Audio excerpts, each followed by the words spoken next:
What was seen for the first time when entering the tomb of Pharaoh Tutankhamun of Egypt?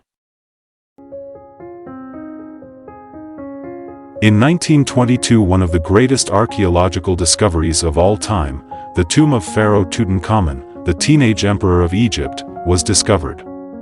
What were the first moments of discovering this tomb completely wrapped in gold? Month of November, 1922.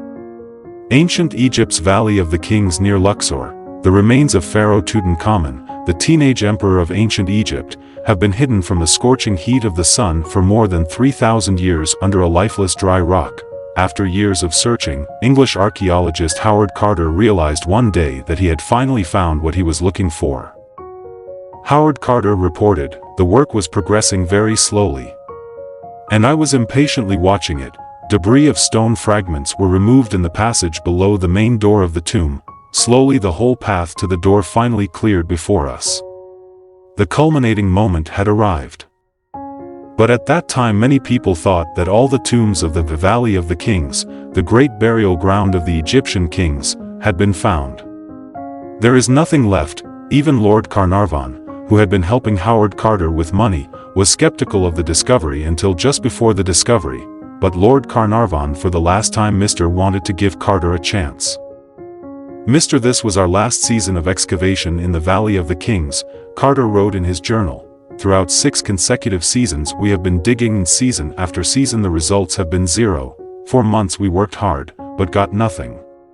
Only a digger would realize how desperate we were. How desperate the situation was, almost assumed we were defeated, and were preparing to leave the valley and try our luck elsewhere.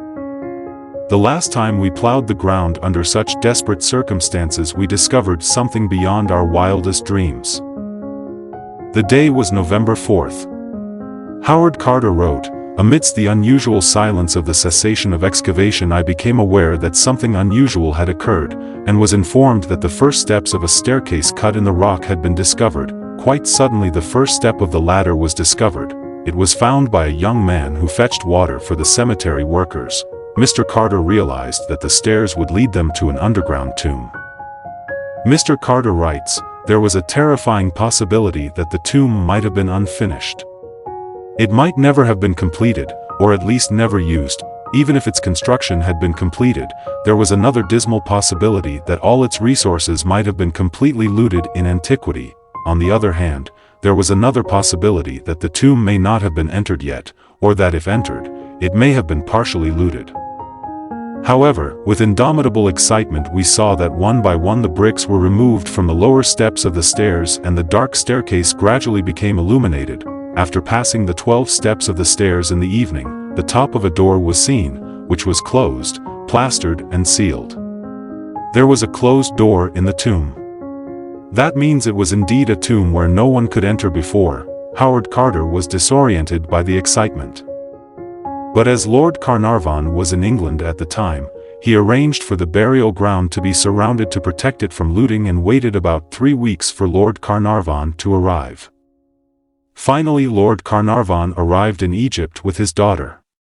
On the 26th of November they all passed through the door together and stood at the head of a subterranean passage, from which all the filth had already been cleared. Mr. about that experience wrote in his journal, "At mid-afternoon we came upon a second closed door, 30 feet below the ground from the outer door. The seals on this door were a bit indistinct, but they clearly belonged to Emperor Tutankhamun. With trembling hands I hammered the top left corner of the door frame and made a small crack. As far as the iron rod could go, it was dark and empty inside. The passage that was there was empty. It was not lined with bricks like the previous passage on our way. As a precaution against possible dangerous gases it was decided to carry out the experiment by lighting a candle. And then, widening the hole a little, I inserted the candle and peered in. At first I could see nothing. Hot air was coming out of the closed chamber, making the candle flicker.